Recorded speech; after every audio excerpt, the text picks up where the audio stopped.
மாணவர்களே, மீண்டும் நாங்கள் இன்றைய காணொளியில் இயல் வகுப்புகளில் இரசாயனவியல் கற்பித்தல் தொடர்பாக உங்களை சந்திக்கின்றேன். சந்திப்பதில் பெரும் மகிழ்ச்சி அடைகின்றேன். இன்றைய பாடமும் நாங்கள் சென்ற காணொளிகளின் தொடர்ச்சியாகத்தான் வருகின்றது.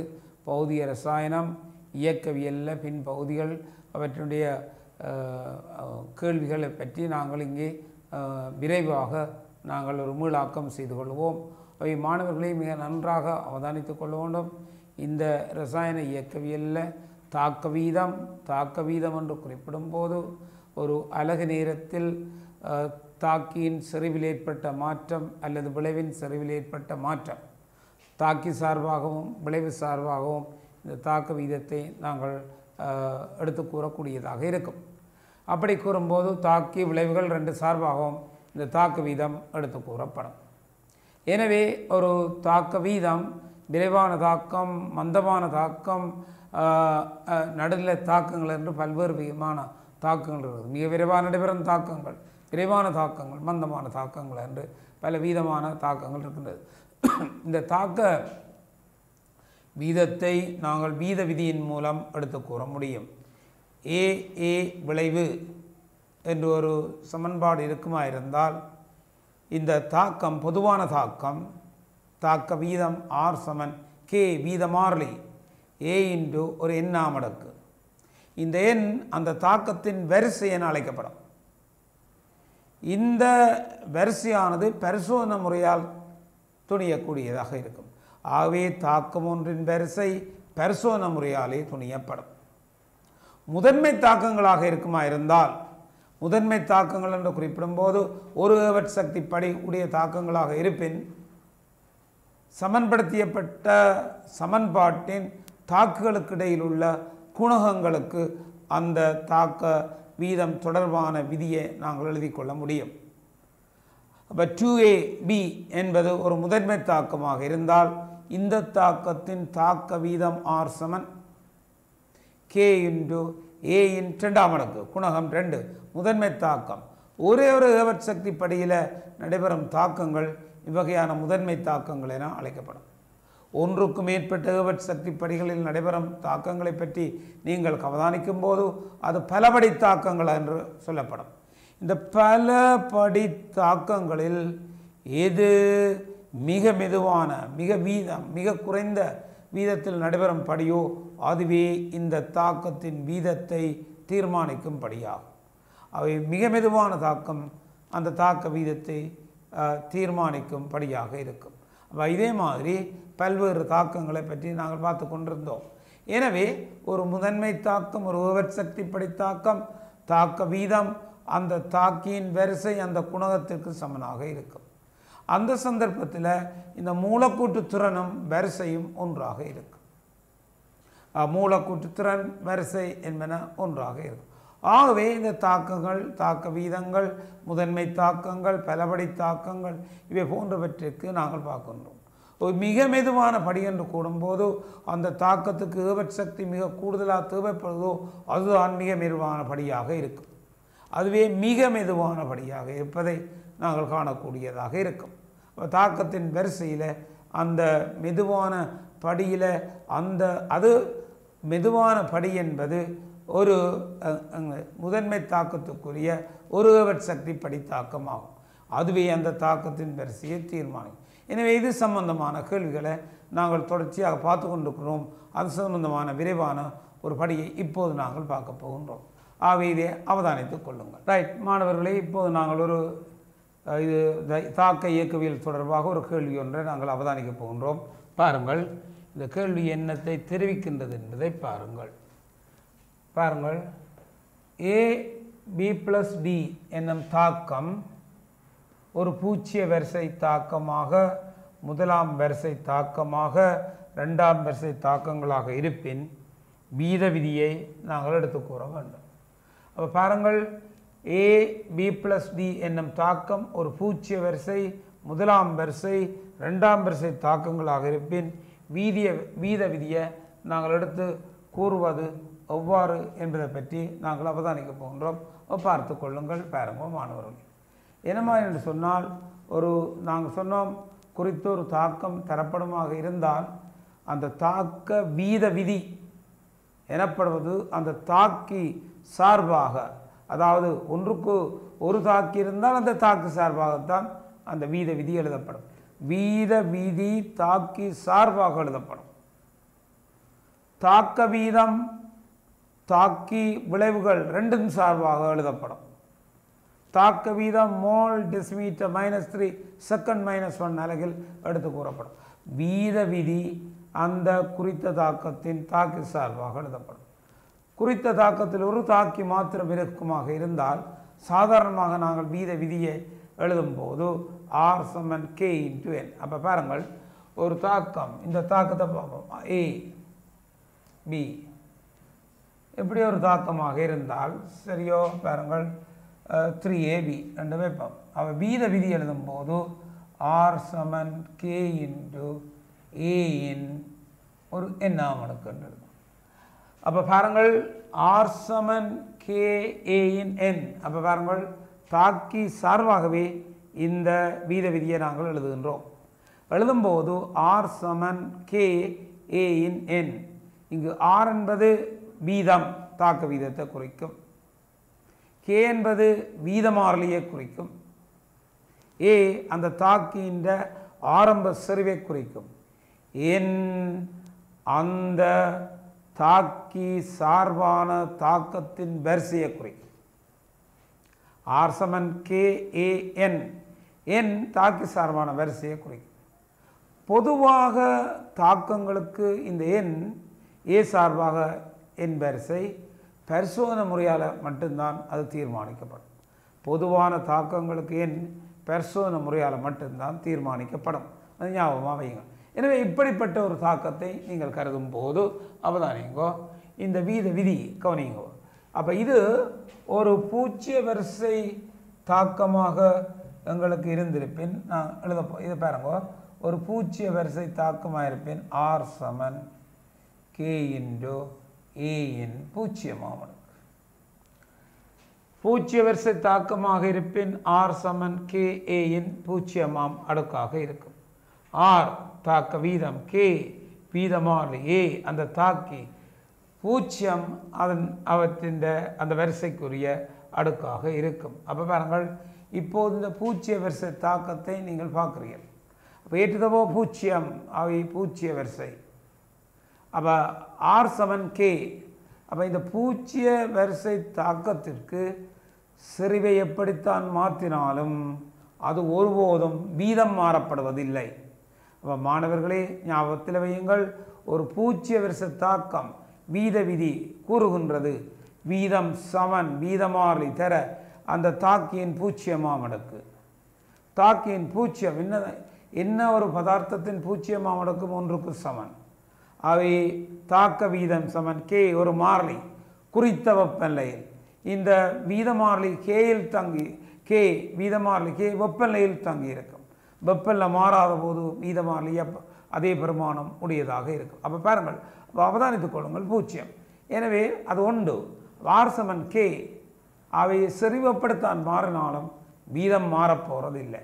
அப்போ ஞாபகம் வையுங்கள், பூஜ்ய வரிசை தாக்கமாக இருந்தால் பாருங்கள், பூஜ்ய வரிசை தாக்கமாக இருந்தால், இது ஒரு பூஜ்ய வரிசை தாக்கமாக இருந்தால் தாக்க வீதம் R, செறிவு A இன் செறிவு. பாருங்கள், இது வண்ணண்டபடியால் அது சமன் K ஆக இருப்பதை நாங்கள் காணுகின்றோம்.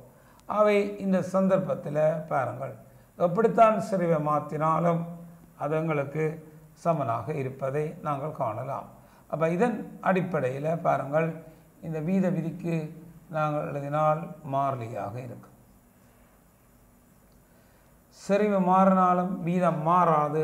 அவை R = K ஆகும். வீதம் மாறிலி. அப்போ இப்போது இதை பாருங்கள்.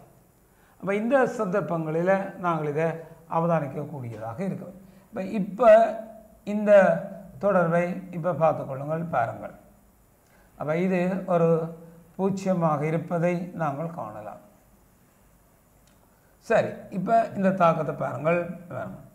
இப்போது அவதானிக்க மாணவர்களே, இந்த தாக்கத்தின் வரிசை முதலாம் வரிசையாக இருப்பேன். வரிசை உண்டு, இது ஒரு முதலாம் வரிசை தாக்கமாக இருப்பேன். n சமன் உண்டு. அப்போ r சமன் k வீத மாறிலி a இன் ஒரா மடக்கு. அந்த வீத மாறிலியின் அலகு வரிசைக்கேற்ப மாறுபடும். பூஜ்ய வரிசை தாக்கமாக இருப்பின் வீதத்தின் அலகு தான் வீத மாறிலியின் அலகு. பூஜ்ய வரிசை தாக்கங்களுக்கு k வீதத்தின் அலகு mol decimetre minus second minus 1 ஆகும். அப்போ இப்போது முதலாம் வரிசையாக இருக்குமா இருந்தால் r சமன் k இன்டு a இன் ஒரா மடக்கு. ஆக இந்த தாக்கத்தில் முதலாம் வரிசை தாக்கமாக இதங்களுக்கு காணப்படமாக இருந்தால் r சமன் k இன்டு a இன் ஒரா மடக்கு.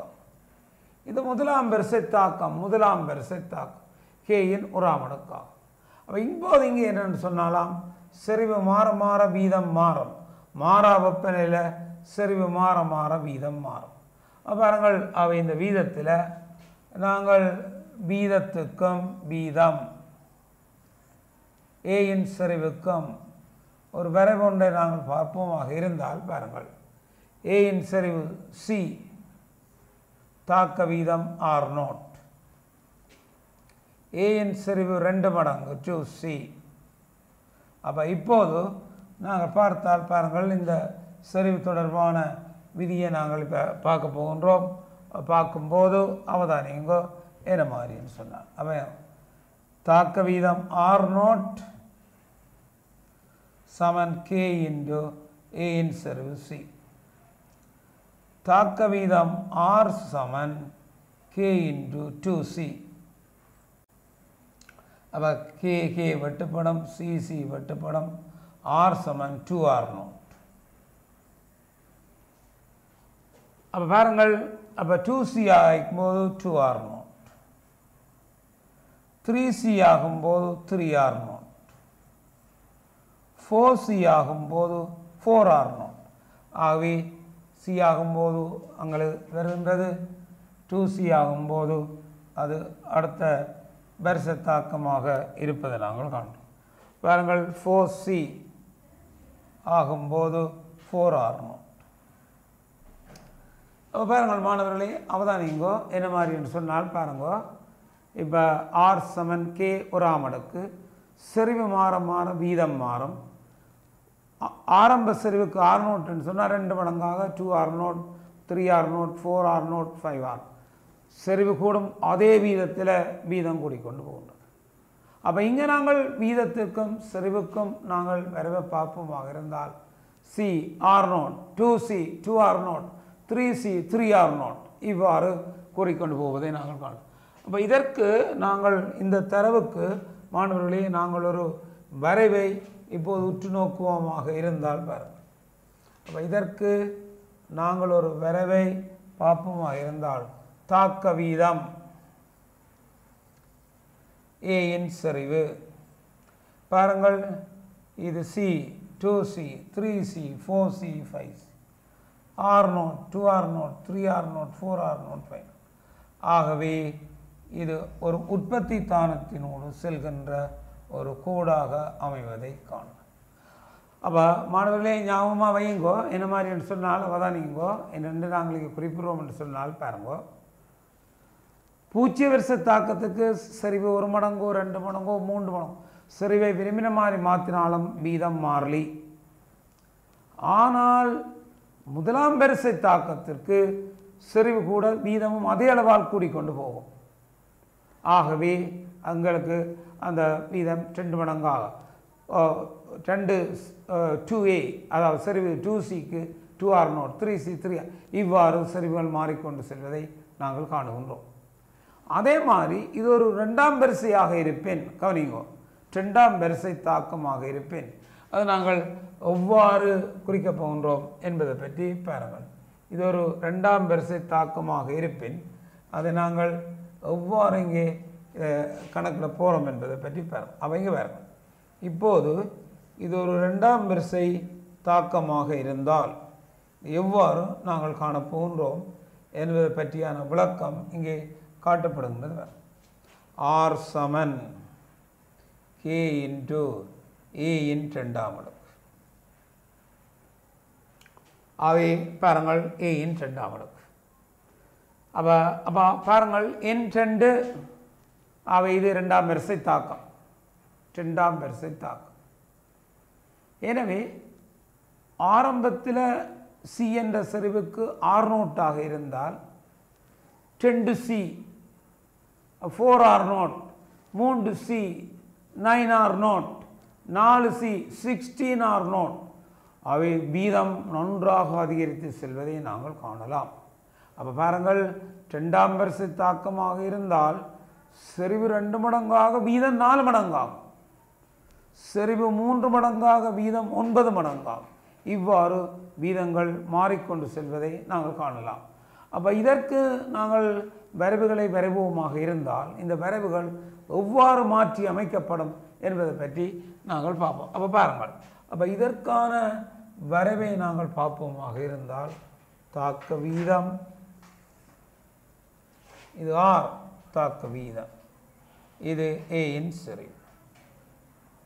ஆகவே பாருங்கள், c-க்கு r0 இருந்தால் 2c-க்கு 4r0, 3c-க்கு 9r0. அப்போ பாருங்கள், ஆகவே ஒரு வளைகோட்டு வரைவாக இது வருவதை காணலாம். அப்போ பாருங்கள், அவதானித்துக் கொள்ளுங்கள் மாணவர்களே. இப்போ நாங்கள் ஒரு தாக்கி மட்டும், ஒரு கூரை மட்டும் தாக்கி அவருடைய தாக்கத்துக்கு பார்த்துருக்கின்றோம். பூச்சிய வரிசை செறிவு மாறினாலும் எக்ஸச்சுக்கு சமாந்தரமான கூடாக வீதம் இருப்பதை நாங்கள் காணுகின்றோம். முதலாம் வரிசை செறிவு கூட வீதமும் கூடிக்கொண்டு செல்வதை பார்த்துருக்கின்றோம். இரண்டாம் வரிசை செறிவு 2 மடங்காக வீதம் 4 மடங்காகும். இவ்வாறு மாறிக்கொண்டு வருவதை நாங்கள் பார்க்கணும். இப்போ முதலாம் வரிசை தாக்க வீதம் எதிர் செறிவு எக்ஸச்சுக்கு சமாந்தரமான கோடு. இரண்டாம் வரிசை தாக்க வீதம் எதிர் செறிவு, அதாவது உற்பத்தியினோடு செல்லும் ஒரு நேர்கோடு. அவை பூச்சிய வரிசை எக்ஸச்சுக்கு சமாந்தரமான கோடு. முதலாம் வரிசை உற்பத்தியினோடு செல்லும் நேர்கோடு. இரண்டாம் வரிசை ஒரு வளைகோடாக அமைவதை நாங்கள் காணலாம். இது குறித்த ஒரு தாக்கி. இவ்வாறு நாங்கள் 2 தாக்கிகள் உடைய ஒரு தாக்கம் ஒன்றை இப்போது நாங்கள் கருத போகிறோம். 2 தாக்கிகள் உடைய தாக்கம் ஒன்றை கருத போகிறோம். அப்போ பாருங்கள், 2 தாக்கிகளுடைய தாக்கம் ஒன்றை நாங்கள் கருத போகின்றோம். 2 தாக்கிகள் கொண்ட தாக்கத்தை பாருங்கள். அப்போ ஏபி 2 தாக்கிகளை நாங்கள் அவதானிக்கும் போது பாருங்க, ஏ ப்ளஸ் பிபி சிசி இப்படிப்பட்ட ஒரு விளைவை இங்கே நாங்கள் பார்க்க போகிறோம். ஆகவே இந்த தாக்கத்தின் தாக்க வீதம் ஆர் சமன் கே ஏயின் எண்ணாம் மடக்கு தர பிஎன் எம்மாம் மடக்கு. அப்போ பாருங்கள் மாணவர்களே, வீத விதி குறிப்பிடுகின்றது பல தாக்கிகள் பங்கு பெற்றும் ஒரு தாக்கத்தில் தாக்க வீதமானது அந்த தாக்கிகள் ஒவ்வொன்றினதும் செறிவுகளின் குறிப்பிட்ட ஒரு வீதத்தின் பெருக்கத்துக்கு வீத சமன். தாக்கிகளின் செறிவுகளின் பெருக்கம் அதுக்கு வீத சமன் என்பதை வீத விதி குறிப்பிடுகின்றது. அப்போ இதன் அடிப்படையில் ஆர் சமன் கே இன்டு ஏயின் எண்ணாம் மடக்கு பியின் எம்மாம் மடக்கு. இங்கு கே வீத மாறிலி, என் ஏ சார்பான தாக்கத்தின் வரிசை, எம் பி சார்பான தாக்கத்தின் வரிசை, என் பிளஸ் எம் மொத்த வரிசை என்று சொல்லப்படும். என் பிளஸ் எம் மொத்த வரிசை என்று அழைக்கப்படும். அவை இவ்வகையான தாக்கங்களை இப்போது நாங்கள் அறிமுகப்படுத்தி இருக்கின்றோம். அவை பூச்சிய வரிசை, முதலாம் வரிசை, இரண்டாம் வரிசை. அப்போ இப்போது இதை மையமாக வைத்து நாங்கள் எங்களுக்கு தரப்பட்ட இந்த கேள்வியை இப்போ நாங்கள் பார்க்க போகிறோம். அந்த கேள்வியை பார்த்து கொள்ளுங்கள், என்ன மாதிரி அந்த கேள்வி என்பதை நாங்கள் அவதானிக்க போகின்றோம். பாருங்கள் மாணவர்களே, பாருங்கள் இந்த கேள்வி குறிப்பிடுகின்றது. பாருங்கள், இந்த கேள்வி குறிப்பிடப்படுகின்றது என்னென்று நாங்கள் சொன்னால், ஏபிடி என்னும் தாக்கம் பூச்சிய வரிசை, முதலாம் வரிசை, இரண்டாம் வரிசை தாக்கங்களாக இருப்பின் வீத விதியை எழுதுவோம். அப்போ பாருங்கள், இது ஒரு பூஜ்ஜிய வரிசை தாக்கமாக இருந்தால் இப்போ நாங்கள் சொன்னதன்படி R சமன் K A இன் பூஜ்ஜிய வரிசை. இது பூஜ்ஜிய வரிசை தாக்கம் K A இன் பூஜ்ஜிய வரிசையாக இருப்பதை நாங்கள் காணுகிறோம். அப்போ இது ஒரு பூஜ்ஜிய வரிசை தாக்கமாகும். அப்போ இங்கே K இன் அலகு R சமன் வீதம் அலகு மோல் டெசிமீட்டர் -3 செகண்ட் -1 K அலகு. அப்போ பாருங்கள் மாணவர்களே, சில சந்தர்ப்பங்களில் வீதமானியின் அலகு தரப்படும். வீதமானியின் அலகு தரப்படும் போது அந்த தாக்கம் தொடர்பான வரிசையை நாங்கள் எடுத்து கூற முடியும். வீதமானியின் அலகு தந்தாலே அது அந்த குறித்த தாக்கம் இந்த வரிசைக்குரியது என்பதை நாங்கள் காணலாம். இங்கு வீதமானியின் அலகு மோல் டெசிமீட்டர் -3 செகண்ட் -1 இருக்கும். அது வீதமானியின் அலகு. சரி, ஆகவே முதலாவது கேள்வி, இந்த தாக்கம் ஒரு பூஜ்ஜிய வரிசை தாக்கமாக இருப்பேன் R சமன் K இன்டு A இன் பூஜ்ஜியம். அப்போ இது ஒரு பூஜ்ஜிய வரிசை தாக்கம். இதற்கு வீதத்திற்கும் நாங்கள் செறிவுக்கும் வரைந்தால் x அச்சுக்கு சமாந்தரமான நேர்கோடாக செல்வதை நாங்கள் காணுகின்றோம். அதை அவதானிக்குவோம். இந்த அடுத்த கேள்வியை பாருங்கள். அந்த தொடர் கேள்வியை நீங்கள் பார்த்தால் பாருங்கள். இது அடுத்த கேள்வி, அது என்ன சொல்கின்றது என்று சொன்னால் பாருங்கள்.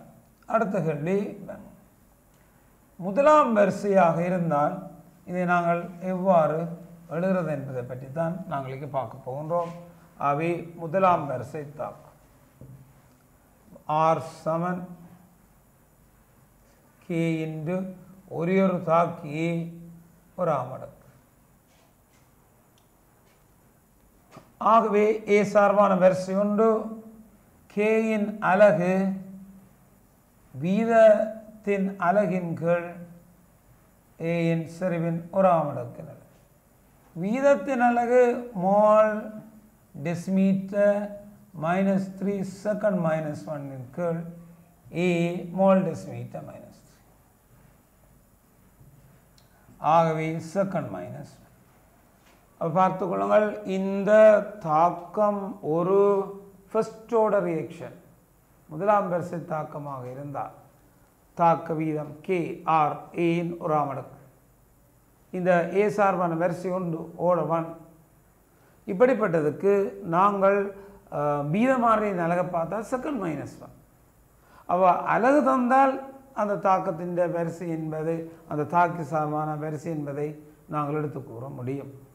இந்த சந்தர்ப்பத்தில் தாக்க வீதத்துக்கும் தாக்கியின் செறிவுக்கும் நாங்கள் வரையும் போது அது உற்பத்தி தானத்தினோடு செல்லும் நேர்கோடாக அமைவதை முந்தின உதாரணங்களில் நாங்கள் பார்த்துருக்கிறோம். ஆகவே இது ஒரு first order reaction, first order rate. இது தொடர்ந்து அடுத்த கேள்வியை பாருங்கள். அங்கால அந்த கேள்வியை நாங்கள் பார்த்தால் பாருங்கள். இப்போது அடுத்ததை பாருங்கள்.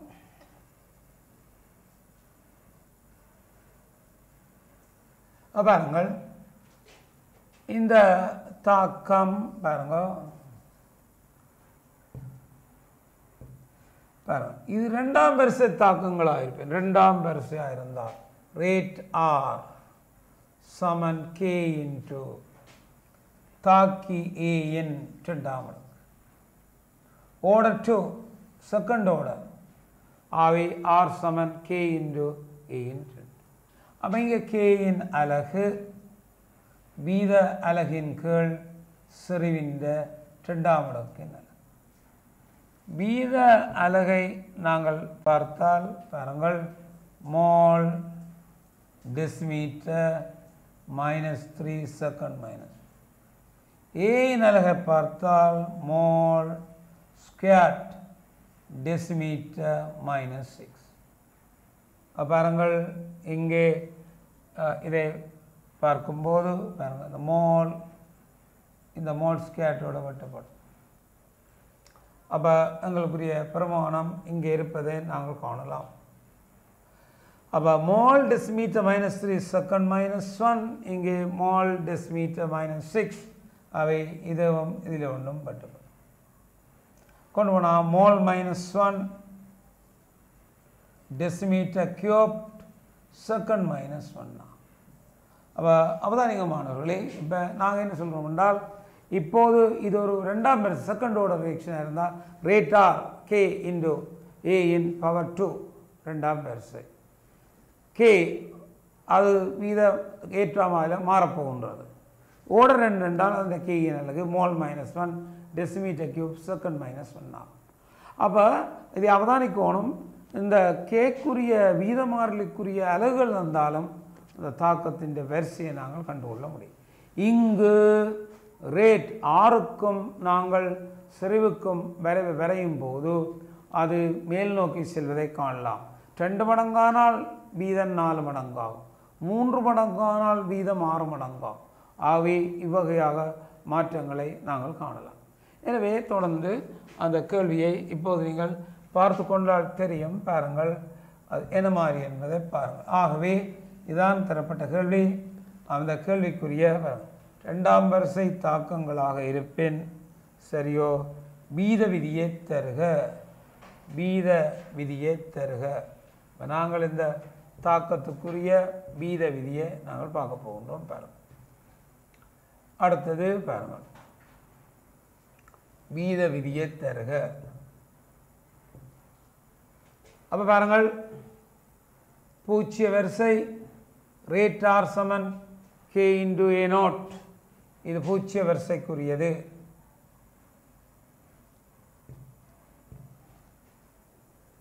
அவை வீத மாறிலியின் அலகு mole decimetre minus 3 second minus 1.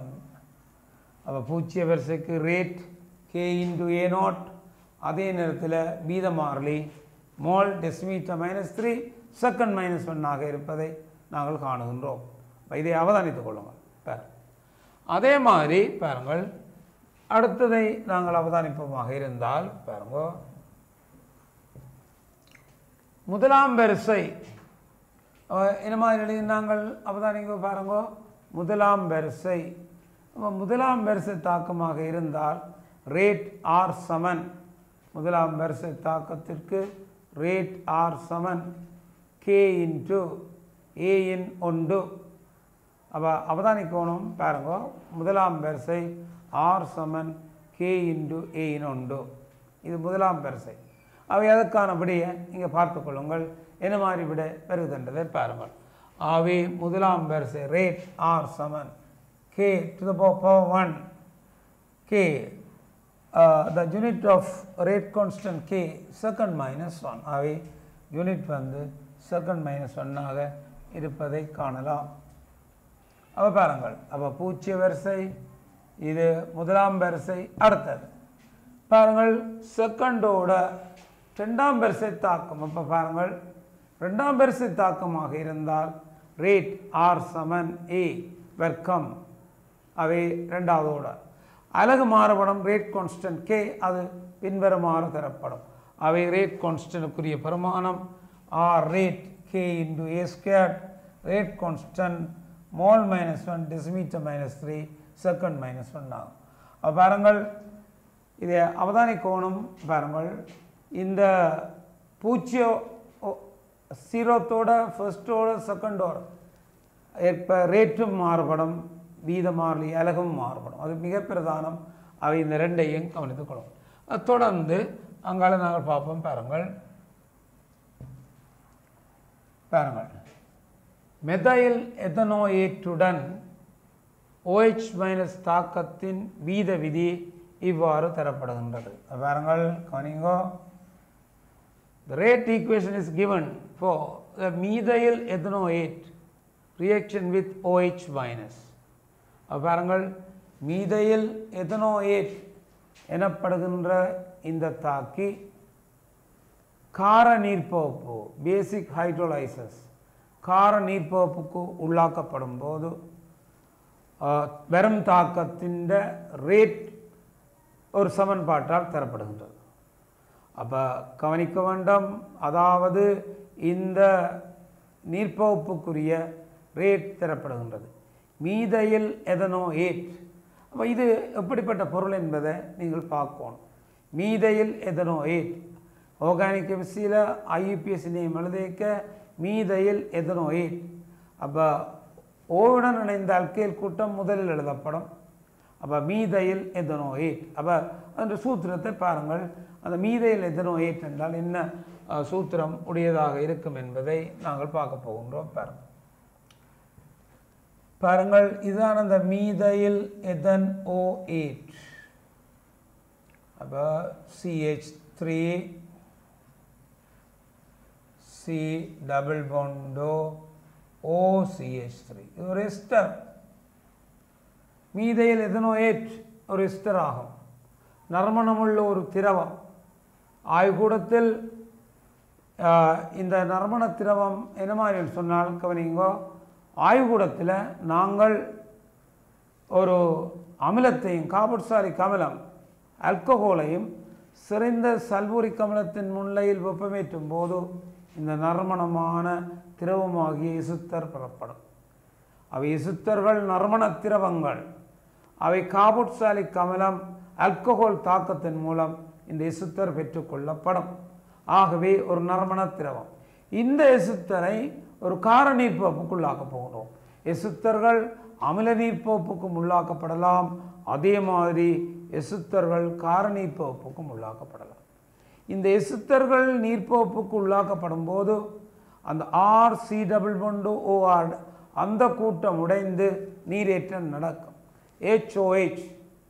ஒரு எசுத்தரானது அமில நீர்ப்போப்புக்கு உள்ளாக்கப்படும் போது அது கார்பாக்சிலிக் அமிலமாகவும் ஆல்கஹாலாகவும் மாற்றமடையும். எசுத்தரானது கார நீர்ப்போப்புக்கு உள்ளாக்கப்படும் போது கார்பாக்சிலிக் அமிலம் ஆல்கஹாலாக மாற்றமடைந்து அந்த கார்பாக்சிலிக் அமிலம் ஊடகத்தில் உள்ள காரத்துடன் சேர்ந்து உப்பை தரும். ஆகவே இந்த எசுத்தர்கள் அமில நீர்ப்போப்பின் போது அமிலத்தையும் ஆல்கஹாலையும் தரும். இதே எசுத்தர் கார நீர்ப்போப்பின் போது உப்பையும் ஆல்கஹாலையும் தரும். அவை இங்கே சொல்லப்பட்ட வினாவின்படி எசுத்தர் ஒன்று கார நீர்ப்போப்புக்கு உள்ளாக்கப்படுகின்றது. அப்போ இதற்கான சமன்பாட்டை நீங்கள் ஒரு அவதானிங்க என்ன மாதிரி என்றது. அப்போ பாருங்க, எசுத்தர் இந்த மெதைல் எத்தனோயேட் என்கின்ற எசுத்தர் பற்றி நாங்கள் பார்க்க போகின்றோம். பாருங்க, மெதைல் எத்தனோயேட் CH3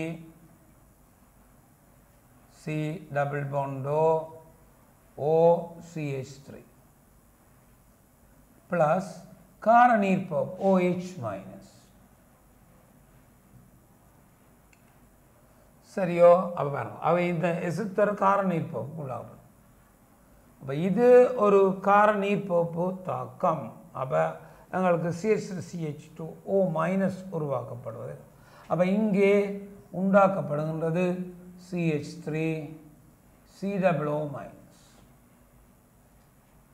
அப்போ எசுத்தர்கள் கார நீர்ப்போப்புக்கு உள்ளாக்கப்படும் போது CH3 COO மைனஸ் தாக்கம் உருவாகும். அப்போ இது அந்த நீர்ப்போப்பால் வருகின்ற விளைவு. அடுத்தது பாருங்கள், ஒரு ஆல்கஹால் உண்மையாக இது HOH என்று நீர்ப்போக்கப்படும். CH3 COOHையும் மெத்தனாலையும் தரும். இந்த மெத்தனால் காரத்துடன் தாக்கமடையாதிருக்க CH3 COOH காரத்துடன் தாக்கமடைந்து CH3 COO மைனஸையும் நீரையும் தந்துகொள்ளும். பாருங்கள், எசுத்தர்கள் நீர்ப்போப்புக்குள்ளாக்கப்பட்டு அமிலம் ஆல்கஹால் அமிலங்காரத்துடன் தாக்கமடைந்து நீரை தரக்கூடியதாக இருக்கும். ஆகவே தாக்க சமன்பாட்டை தருக. ஒவ்வொரு தாக்கி சார்பான வரிசை யாது, மொத்த வரிசை யாது. அப்போ இந்த தாக்கத்தை நீங்கள் அவதானிக்கும் போது தாக்க சமன்பாடு, தாக்க வரிசை, மொத்த வரிசை இரண்டையும் பற்றி நாங்கள் இங்கே காணப்போகின்றோம். பாருங்கள், எசுத்தர் தாக்கம், அந்த தாக்க வரிசை என்ன, மொத்த வரிசை என்ன என்பதை பற்றி இப்போ நாங்கள் இதில் எடுத்துரைக்க போகின்றோம். அப்போ பாருங்கள், ஆவி தாக்க வரிசை, மொத்த வரிசை. ஆவி பாருங்கள், தாக்க சமன்பாடு எசுத்தர் CH3 COO CH3 அவதானிங்க. பாருங்கள், இதுதான் எசுத்தர். அவை அது கார நீர்ப்போப்புக்கு உள்ளாக்கப்படுகின்றது. இது கார நீர்ப்போப்புக்கு உள்ளாக்கப்படும் போது CH3COO மைனஸ் நாங்கள் சொன்னோம் இந்த இடங்களில் உடையும் என்பதை கருவித்தோம். அது இந்த இடத்துல உடைகின்றது. உடைந்து நீர்ப்போப்புக்கான சமன்பாட்டை பார்த்தோம் பாருங்கள். HOH. ஆகவே இந்த துண்டு கார்பாக்சிலிக் அமிலமாக மாற CH3COOH ஆக மாற இந்த துண்டு மெத்தனோலாக மாறும்.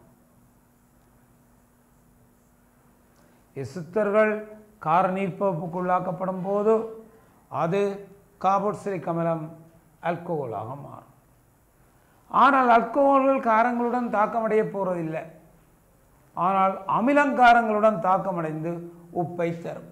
ஆகவே பாருங்கள், இது அங்குள்ள காரத்துடன்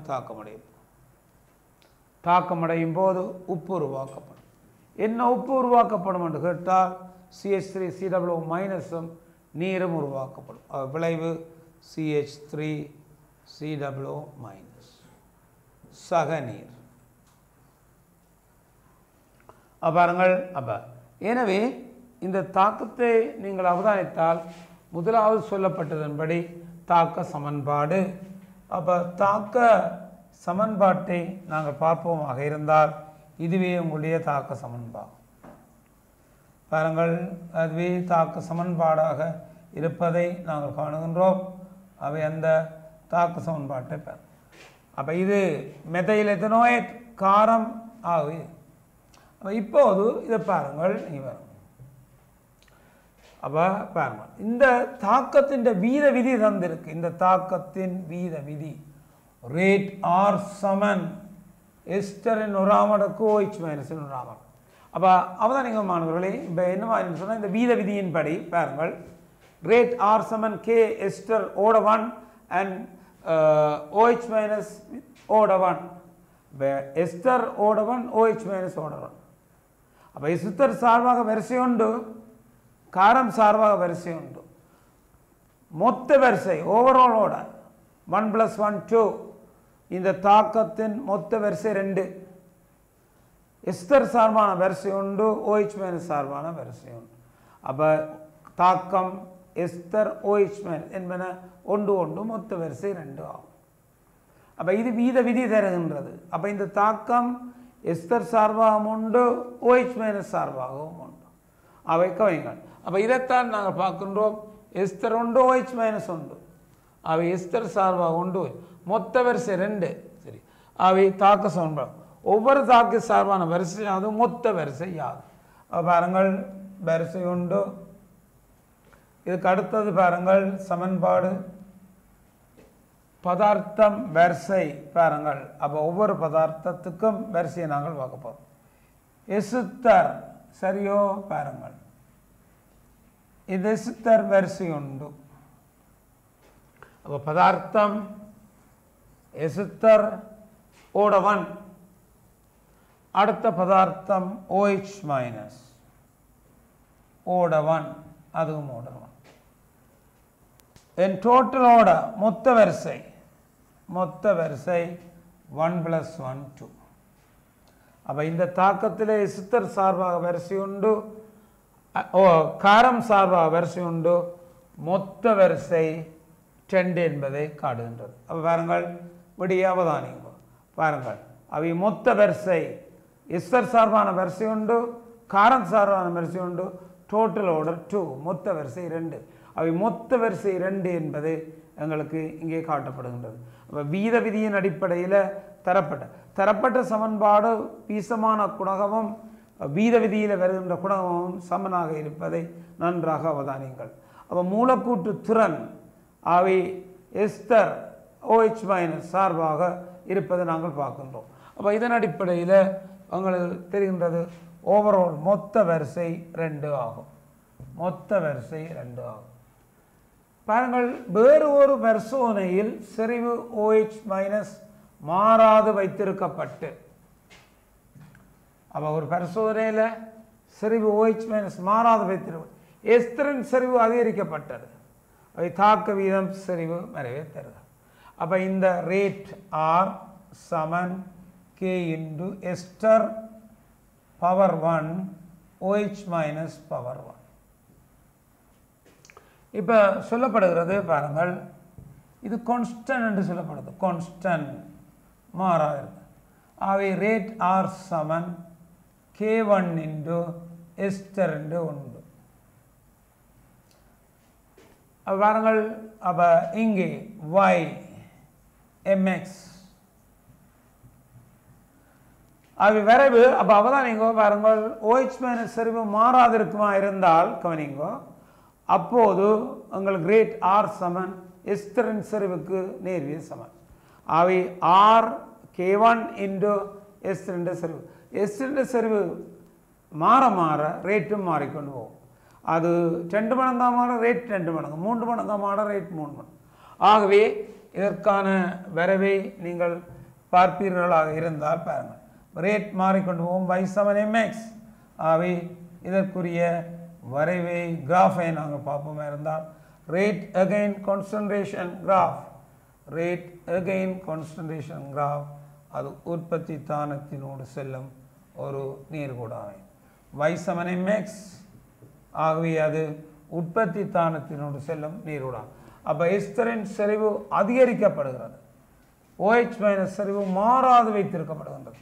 ஆகவே அது உற்பத்தி தானத்தினோடு செல்லும் நேர்கோடாக அமைவதை நாங்கள் காணுகின்றோம். அவ்வாறுங்கள் rate K1 ester 1 y equal to mx, rate against concentration straight line curve, உங்களுக்கு ஒரு ஸ்ட்ரெயிட் லைன் கர்வாக இருப்பதை நாங்கள் காணுகின்றோம்.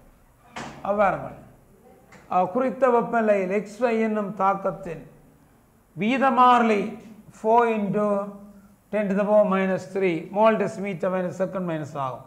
இந்த தாக்கத்தின் வரிசையாது. அப்போ வீத மாறிலியின் அலகை கொண்டு, அவதாங்க மாணவர்களே, வீத மாறிலியின் அலகை கொண்டு தாக்கத்தின் வரிசையை நாங்கள் குறிப்பிடலாம். வீத மாறிலி தந்திருக்கு, உடனடியாகவே நாங்கள் இது எந்த ஓர்டர் என்பதை நாங்கள் தெரிவித்துக் கொள்ளலாம். வீத மாறிலி இதில் இந்த ஓர்டரை நாங்கள் தெரிவிக்கலாம். அப்போ வீத மாறிலி தரப்பட்டிருக்கின்றது 4 தர 10 மோல் டெசிமீட்டர் வருது. இந்த தாக்கத்தின் வரிசையாது. பாருங்கள், தாக்க வீதம் அலகு K-இன் அலகு mole decimetre minus 3 second minus 1. ஆகவே மோல் டெசிமீட்டர் அவை 2ஆம் வரிசை தாக்கம். அப்போ பாருங்கள், தாக்க வீத அலகுகள் K-இன் அலகு. ஆகவே எங்களுக்கு போடும்போது இது மோல் டெசிமீட்டர் ஸ்கேட் செறிவின் 2ஆம் அடுக்கு. அவை வரிசை 2ஆம் வரிசை தாக்கமாக இருப்பதை காணலாம். அப்போ அதற்கு செறிவுக்கும் நேரத்துக்கும் வரவே நாங்கள் வரைந்தால் 2ஆம் வரிசை தாக்கங்கள். அப்போ பாருங்கள், அவதான் செறிவு 2 மடங்காக, வீதம் 4 மடங்காக, 3 மடங்காக, 9 மடங்காக, 4 மடங்காக, 16 மடங்காக மாறும். ஆகவே இங்கு செறிவு மாற்றங்களை நாங்கள் பார்த்தால் அது ஒரு வளைகோட்டு வரைவாக வரும். அப்போ இதன் அடிப்படையில் இந்த வரைவு ஒரு வளைவு செகண்ட் ஆர்டர் ரியாக்ஷன், செகண்ட் ஆர்டருக்கு ஒரு வளைகோட்டு வரைவாக அமைவதை நாங்கள் காணுகின்றோம். எனவே மாணவர்களே, இப்போது நாங்கள் இந்த காணொளியை இத்துடன் முடித்துக்கொள்வோம். தொடர்ந்து வரும் காணொளியில் உங்களை நான் மீண்டும் சந்திக்கிறேன். எனவே நன்றி கூறி விடைபெறுகின்றேன். நன்றி, வணக்கம்.